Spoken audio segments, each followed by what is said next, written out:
que quería tenerlo hoy día, lo conversamos el fin de semana, estuve de cumpleaños también, hizo el esfuerzo de venir a Turno en vivo, el historiador podcaster de Historias Felices y Tristes de Occidente, Adriano Rivadeneira. Adriano, bienvenido a Turno. Buenos días, Flores Muga, ¿cómo estás, amigo? Yo bien. Feliz cumpleaños. Feliz cumpleaños para ti. Tú naciste el 2 de enero, ¿no? El 2. Yo nací el 1. Mira, así estamos que Capricornios. Unos perdedores totales. Espérate, 1 de enero es perdedores total. Nadie va, nadie se acuerda. Tienes que tú forzarlo y aún así no resulta. No resulta nunca. Espérate. Nunca resulta como debería funcionar. 1 de enero de cumpleaños. 2 de enero tuve cumpleaños. 3 de enero, madrugada, Donald Trump invade Venezuela en la madrugada. Tú te despiertas y en la resaca de tu cumpleaños, en las esquirlas de tu cumpleaños, nos abocamos a comentar la noticia del año. Yo insisto que es del año porque la imagen de Donald Trump con su buzo Nike, que se vende como pan caliente, ya es la postal del año. Es hermoso el buzo.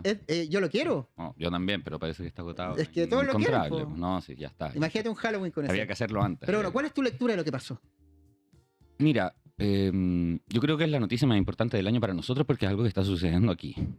Ya, y es importante entender que más allá de las diferencias políticas que puede haber entre los países, y las hay, y muchas, países están interconectados. Entonces lo que ocurre en Venezuela tiene consecuencias en toda la región, sobre todo en los países vecinos, Colombia, Brasil. Y aquí estamos. Nosotros habíamos hablado hace un tiempo de la posibilidad de que los norteamericanos hicieran un ataque cuando empezaron a instalar la armada, que fue alrededor de agosto del año pasado. Uh-huh. O sea, eso tú lo tienes que leer ya como una forma de presión. O sea, el país está siendo... País Venezuela, los norteamericanos les atacaron el mar del Caribe, asesinaron a 100, 150 personas antes de todo esto. Lo que estaba ocurriendo es que los norteamericanos estaban bombardeando estas lanchas presuntas de narcotráfico. Nunca lo vamos a saber, porque no hubo una investigación al respecto. Mataron personas inocentes. Habían pescadores que estaban ahí, marinos, que automáticamente consideraron que eran narcotraficantes. Y mira, si lo fuesen, en un minuto el secretario de Defensa, el tipo con los tatuajes de las cruzadas, ordenó que se atacara a unos náufragos, cosa que es ilegal incluso si la persona que estás atacando es el peor dictador de la Tierra. Tú no puedes atacar a alguien que está náufrago en el mar. Es una ley del derecho internacional. Una de esas a las cuales Estados Unidos adhiere. Estados Unidos no agarró todo lo que tiene que ver con derecho internacional y lo hizo propio. Por ejemplo, no cree en el Tribunal Internacional de Justicia, al cual Maduro no va a ser procesado, ¿no? O sea, si tú quisieras agarrar, por ejemplo, un dictador, un mal dictador, uno culpable de violaciones de derechos humanos, te lo llevas a la Corte Penal Internacional, que está en Nueva York, creo, si no me equivoco.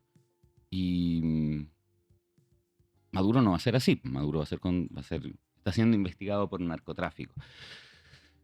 Yo lo que vi fue el colapso del régimen chavista. ¿Okay? O sea, más allá de cualquier consideración, el Andrés, el académico que estaba... Andrés Antillero estaba hablando, dijo puras cosas exactas. Yo difiero en un solo aspecto con él. El tema del petróleo. La economía no es un fin. La economía es un medio y es una ganancia más. Por supuesto que no es el fin de lo que está haciendo Estados Unidos en Venezuela. Y es tan así que dejaron que el régimen siguiera su curso. ¿Ok?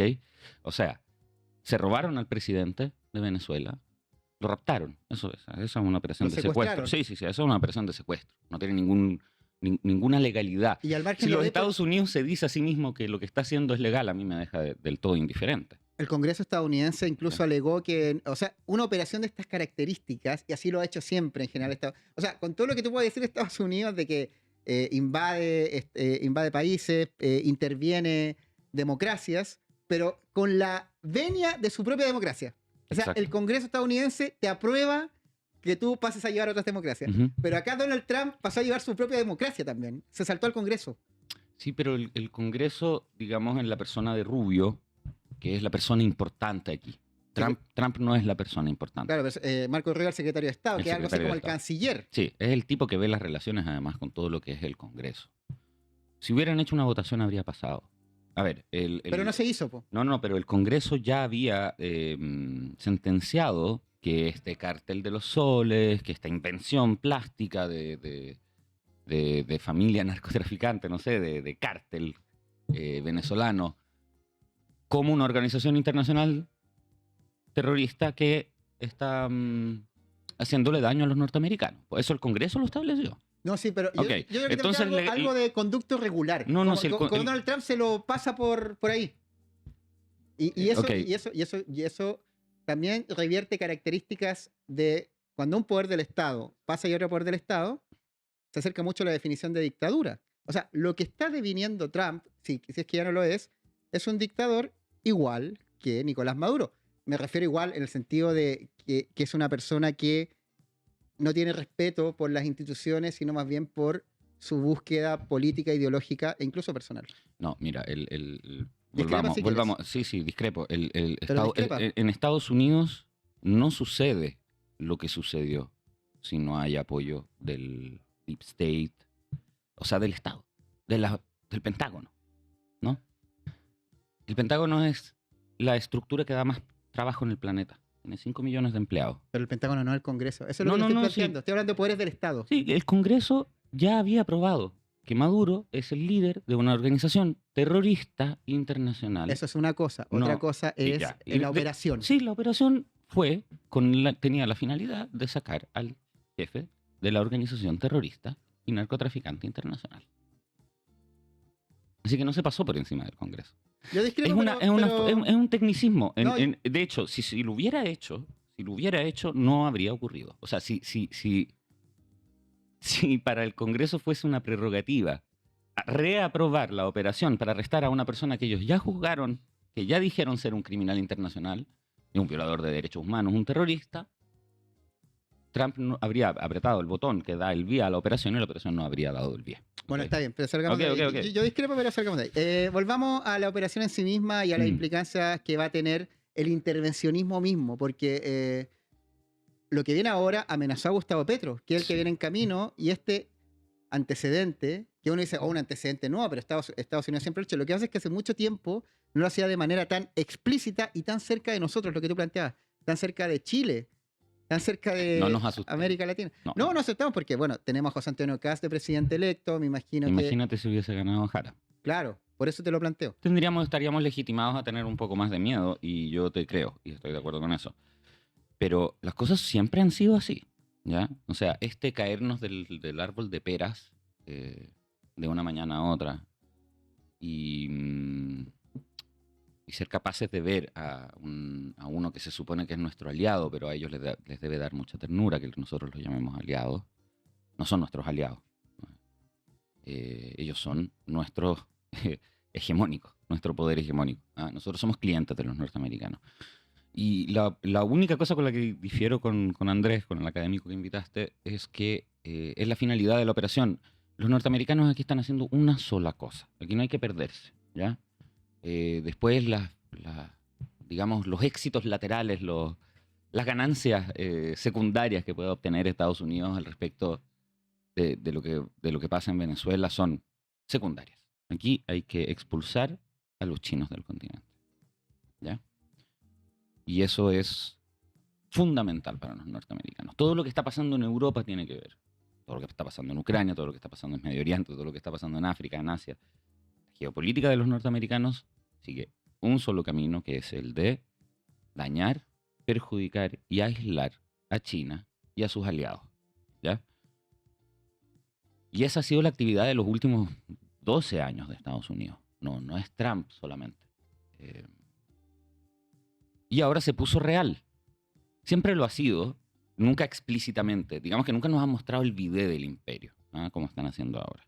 Que parece que nos está mostrando el baño, ¿no? Los pasillos, que nos hablan con mucha claridad de lo que quieren hacer, que en conferencia de prensa se saltan muchos pasos protocolares y con todo el mundo. Lo hicieron con el presidente de Ucrania, lo humillaron ante todo el planeta, al presidente de Ucrania, que es su aliado. Y ahora se robaron a un presidente de un país latinoamericano.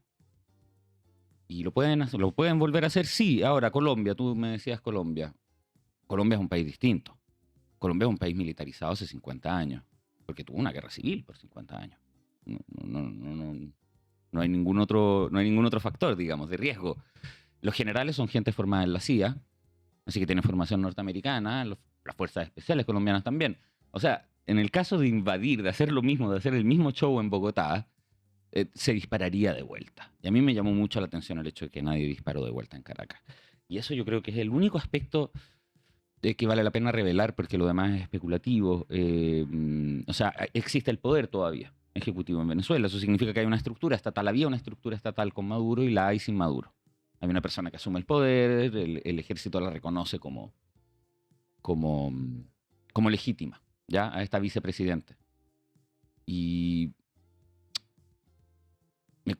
digamos, me cuesta, los norteamericanos nunca más se van a ir de Venezuela, ¿ya? Nunca más. Y eso porque necesitan que Venezuela vuelva a la línea norteamericana. Así como necesitaban que Argentina volviera a la línea norteamericana, así como necesitaban que Chile volviera a la línea norteamericana. De hecho, en Argentina y en Chile las elecciones sucedieron de una cierta forma, ¿no? Ujú. Y eso, que no nos quepa duda. En Argentina hubo intervencionismo Aquí también. electoral. Aquí también. Menos evidente. O sea, es que No es evidente, pero lo hubo. lo que te digo es que en tranquilidad. Argentina Donald Trump dijo, vamos a prestarle plata para que paguen su vida si gana tal partido, tal candidato. No se sabía ni el nombre, pero sabía quién era. Y después dijo, sí, felicito al que ganó. No, intervinieron en Honduras también. Claro, en Chile no vimos, no te estoy diciendo que no exista, pero te estoy diciendo que Donald Trump es capaz de hacerlo así de burdo. Sí. Y eso es lo que sorprende, porque Estados Unidos siempre fue, como quizás lo hicieron en Chile, o sea, ¿qué hicieron en Chile el 73? Se juntaron con el dueño del Mercurio, allá, en Washington. Y claro, y después nos enteramos porque desclasificaron documentos de la CIA. No, Pero acá sí. no hay que desclasificar documentos de la CIA, lo ves en tiempo real en Twitter. Lo están haciendo por Twitter. En vez de ocultar lo que quieren, sí, eso es así. Ahora, ¿qué ocurrió en Venezuela? A mí eso es lo que más me llamó la atención. Más que los norteamericanos hacen esto desde hace 70 años, lo hicieron muy bien. No sé si escuchaste al historiador anterior, Andrés Antillano, que planteaba que el Partido Socialista Unido Venezolano, el PSUV, a esta altura había perdido todo lineamiento ideológico y hoy día estaban conservando el poder. Sí. Probablemente Nicolás Maduro negoció su vida, que es lo que plantea. Negoció salir con vida y el resto negoció también repartirse la torta de lo que quedaba. Pero con la espada de Damocles, subyugado ya al poderío del imperio. Ni por supuesto. Pero eso te lo dice la dinámica del operativo. A ver, tú imagínate que tienes este país que es una dictadura cívico-militar. La venezolana es una dictadura cívico-militar, no es una dictadura civil, ¿ya? El ejército está totalmente metido a nivel institucional, totalmente. Gestionan no solo las elecciones, como acá, que más o menos supervisionan las elecciones. Alcaldías, gobernaciones. No, incluso la repartición de canastas alimenticias, o sea, casi todo lo ven. Se parece mucho al ejército de la antigua Roma. El ejército de la antigua Roma cobraba los impuestos. ¿Ya? Okay. Entonces tienes este país y tienes esta retórica país, con un dictador que te dice que vengan a buscar cobarde. Y vimos las pruebas musculares un poco patéticas por internet, bastante patéticas en verdad, de cómo los civiles iban a estar involucrados en la defensa, de cómo las fuerzas militares venezolanas habrían sacrificado sus vidas para defender el país. Lo dijeron también después de que les robaron al presidente. Pero estuvieron diciendo esto durante meses, porque durante meses la Armada norteamericana, con a la cabeza la Gerald Ford, que es el navío más importante del planeta, posiblemente de la historia, con la armada más potente del planeta y posiblemente de la historia, en tu costa, y tú despertaste a la gente diciéndole, nos vamos a defender, vamos a disparar, vamos a defender la democracia venezolana, porque para ellos Venezuela hay democracia, sin duda, o sea, no la hay, no cabe ninguna duda al respecto, pero juraron defenderla y le hicieron jurar a personas. Fue toda una volada, ¿no? Por Twitter, la vimos. Y resulta que no se disparó un solo tiro. Y yo, más allá del éxito del operativo, que cortaron la luz, que no cortaron la luz, que había la CIA en terreno, si tú tratas de entrar a la capital de un país militarizado en contra tuyo y te paseas por su capital con los helicópteros más torpes del mundo, que son esos chinucos con 2 hélices, que son para transporte a uno de personas importantes y para transporte de tropas de fuerzas especiales, Delta Force, que son unos asesinos, que son escuadrones de la muerte norteamericanos, que fueron a buscar a Maduro. Y no se disparó un tiro. Nadie respondió. Eso para mí significa, más allá del éxito de la operación y de lo exitoso que puede hacer, tuvieron varios minutos haciendo eso. Activar una defensa militar no cuesta 20 minutos, cuesta 3, 5 segundos, ¿ok? Si no existes, es que no existe el régimen. El régimen se derritió ante la evidente superioridad de Estados Unidos y no nos cabía duda que iba a suceder, pero la gente no respondió. La gente no respondió al proclama, al llamado al día siguiente. Y la gente no respondió, las personas no dispararon, la militarización del país no fue y los soldados no dispararon un solo misil en contra de esto. Y eran varios, eran 30 helicópteros militares que se pasearon por Caracas por media hora, 20 minutos. Eso a mí me dice mucho sobre el estado de salud del régimen. Lo otro paradójico es que nadie protestó. Y nadie protesta. Hoy día en Caracas, en Venezuela en general, hay una tensa normalidad. Están funcionando los comercios. Hay gente que está yendo a trabajar. Hay gente que está yendo al colegio, los más jóvenes. Pero hay un clima de no sabes lo que viene. Pero al parecer, Estados Unidos no militarizó.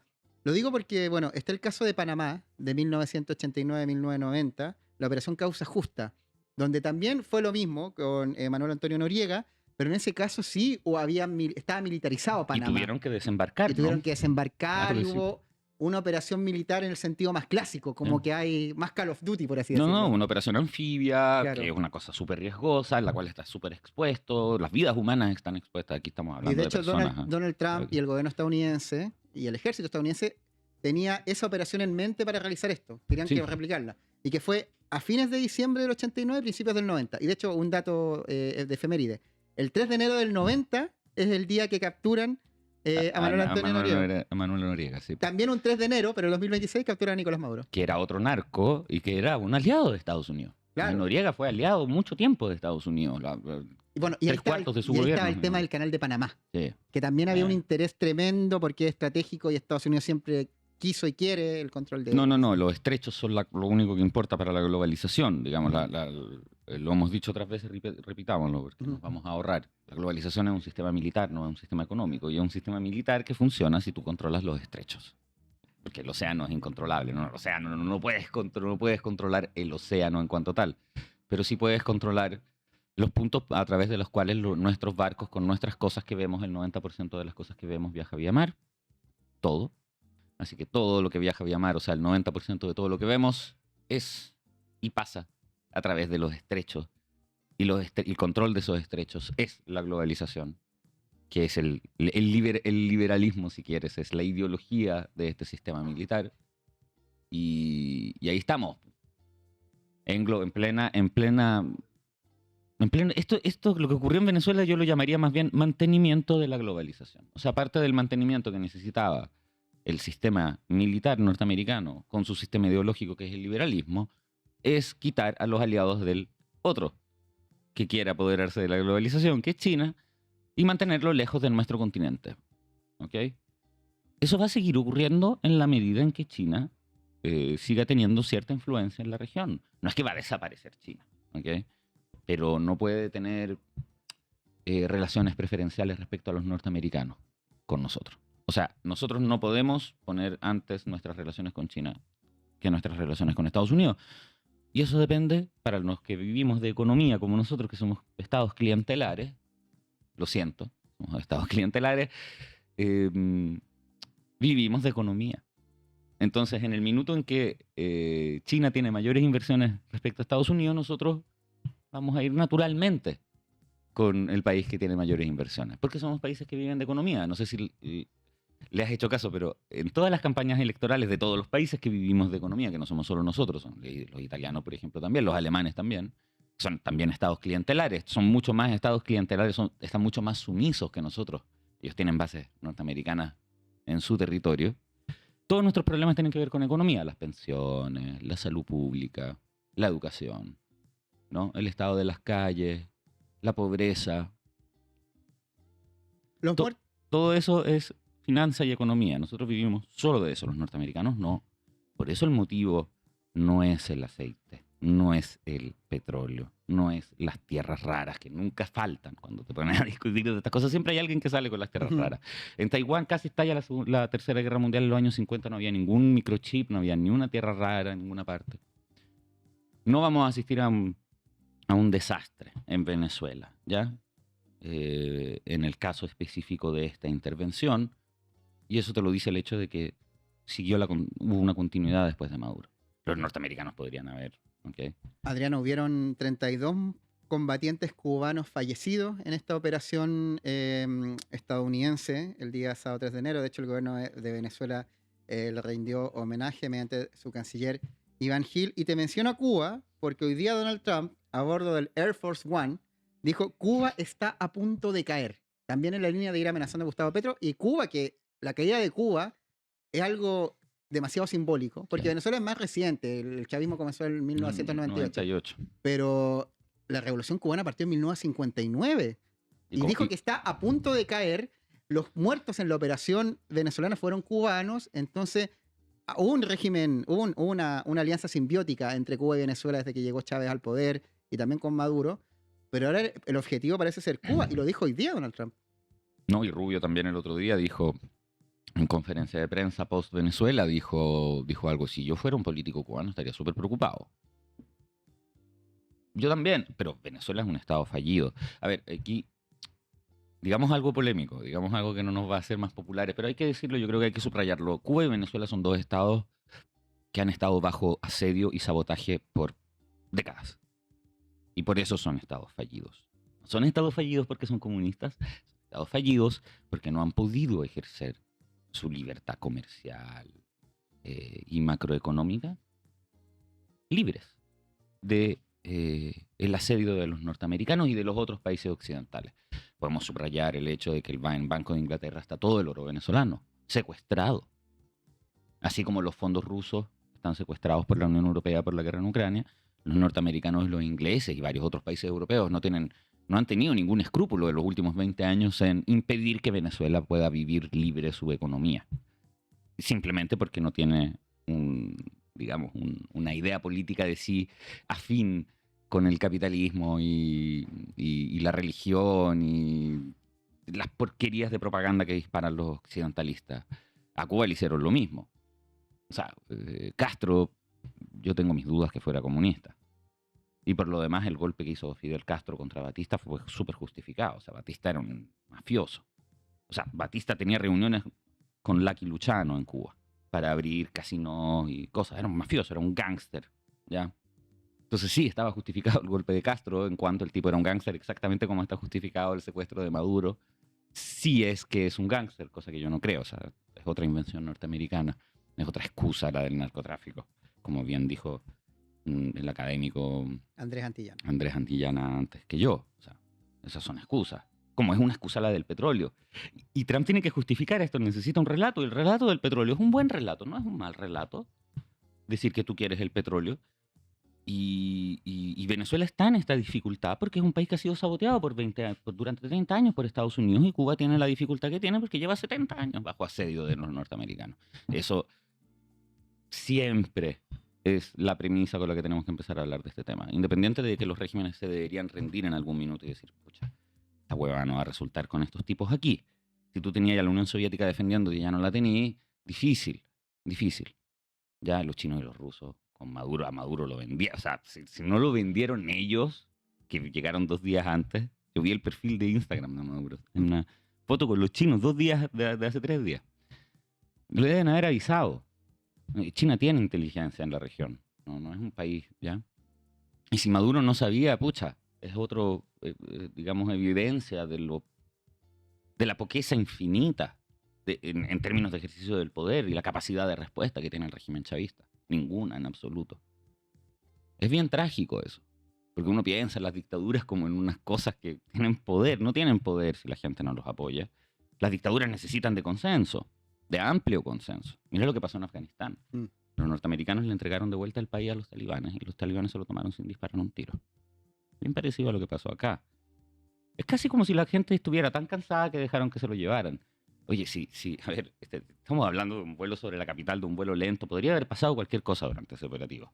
Si había gente dispuesta a morir por la patria, a morir por el régimen, a morir por Maduro, habrían disparado.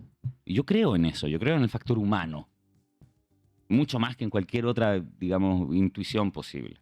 Por eso te digo que lo que yo creo que pasó, lo que vimos más allá del robo del presidente, fue el derretirse total del régimen ante la realidad que representan los norteamericanos, porque los norteamericanos representan una realidad bastante desagradable, obscena, grotesca, y ahí está, delante de todos nosotros. Yo creo que Petro no tiene por qué asustarse, ni mucho menos Lula. Además, porque el próximo año hay elecciones en Colombia. Si no Le dijo a Claudia Sheinbaum también que tenga miedo Sí, bueno. en México. Claudia Sheinbaum tiene que tener miedo de los cárteles y de la gente que la cosa en la calle, que me parece un peligro mucho más inmediato que una invasión norteamericana. Vamos a estar atentos a todo lo que pase porque es noticia en desarrollo, es uno de los elementos más relevantes que ha pasado en el último tiempo a nivel geopolítico. El Adriano lo dice, ha pasado siempre, pero yo hago el énfasis en que de la manera tan explícitamente deschavetada, como sin ningún pudor, es algo nuevo y bueno, el estilo de Donald Trump. Adriano Rivadeneira, historiador, podcaster, ¿dónde te encontramos para escuchar más de ti y de tu trabajo? En Instagram, Adriano-Rivadeneira, y ahí posteo cosas de actualidad y mi podcast de historia en Spotify que se llama Historia Felices y Tristes de Occidente, que lo pueden escuchar, que le está yendo muy bien. Vamos a sacar un capítulo en enero. ¿De qué sale el capítulo? Sobre la historia de los totalitarismos, ya que estamos en tema. Vamos a echar una pincelada por el nacionalsocialismo alemán y el estalinismo en Rusia y los que inventaron el totalitarismo y la dictadura de derecha, porque son los italianos. Espectacular. Y recomiendo también la serie de Mussolini, que está en Movie. Perfecta. Muy buena. Es muy linda, es muy poética, Sí. es muy... No es Mussolini la persona de la realidad, pero es un excelente poema sobre las ideas del fascismo. Original de Movie, Fantástico. para que cuando ocupen la tote también vean la biopic de Benito Mussolini. Yo soy súper fan de Luca Marinelli, del actor Sí, que hace de espectacular Mussolini. su trabajo, Es así un que no se lo genio, pierdan. Adriano, es un genio. muchas gracias por venir a Turno en Vivo. Gracias a ustedes por la invitación.